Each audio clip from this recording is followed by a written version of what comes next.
How are you, my student? Welcome to our lesson today. During this lesson, we are going to finalize on this topic, the Newton's laws of motion, whereby we are going to look at viscosity. So, Newton's laws of motion. Newton's laws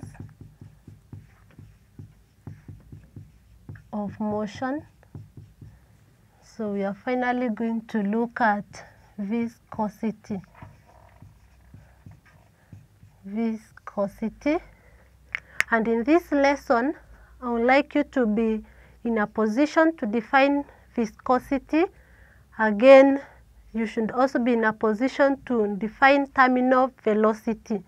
So that is what we are going to look at during this lesson.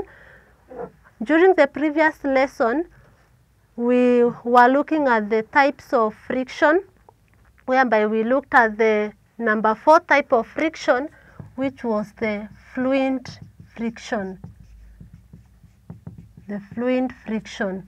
And we think that fluid friction is the friction that exists in fluids, that is in gases, that is in gases and in liquids. And now here, when we are talking of viscosity, it simply refers to the friction force that is in fluids. It is simply the friction force in fluids, or it is simply the resistance of motion in fluids.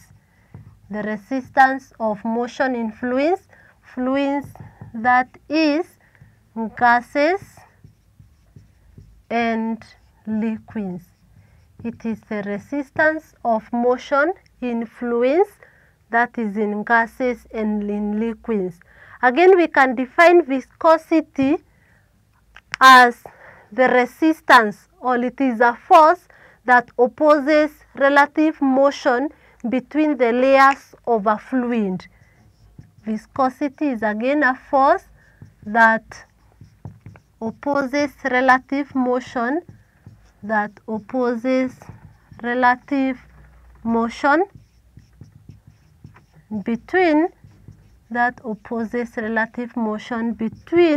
the layers of a fluid. Between the layers of a fluid. That is what we refer to as viscosity. The force that will oppose relative motion between the layers of a gas or between the layers of a liquid is what we are referring to as viscosity. And I would like you to consider these two cases. Consider these two cases whereby we are having some liquid in a container, and these two containers are identical. In one container we have, it contains water. In one we have water. We have water here. Then in the other one, we have another liquid.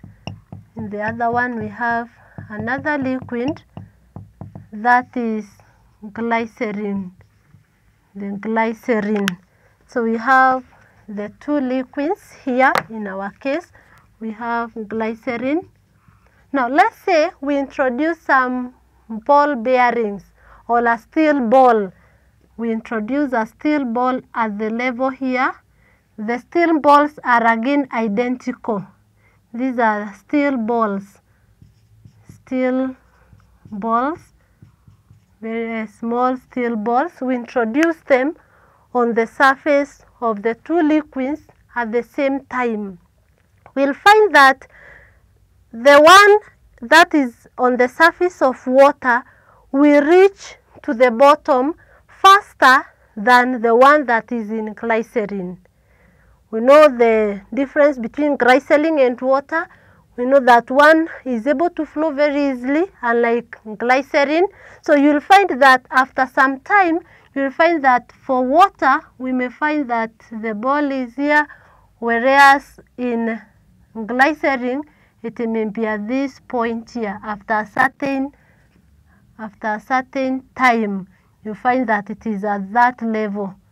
So it means that in glycerin we have some resistance to motion. We have some resistance offered by those layers of glycerin which resist the motion of the steel ball, and no wonder it moves at a lower speed than in water. Now that resistance, the resistance of motion in the fluids, is what we are calling viscosity. And therefore in glycerin we are going to experience more friction force, and that friction force we refer to it as the viscous drag. We'll have viscous drag. Viscous drag is simply the friction force in fluids. So this is simply the resistance or simply the friction force. We can just refer to it as the friction force in fluids. In our case we have a liquid. So we are saying that when this body is falling through the liquid, even in water, again there is the viscous drag which will be acting on it, which will be acting on the opposite direction, in an upward direction. As the ball is falling, there is the resistance. This is the friction force, that is the viscous drag. On the other one we still have the frictional force, that is the viscous drag. For the one in glycerin, the viscous drag is more than in water, and therefore for the ball in glycerin it will take more time to reach to the bottom of the container.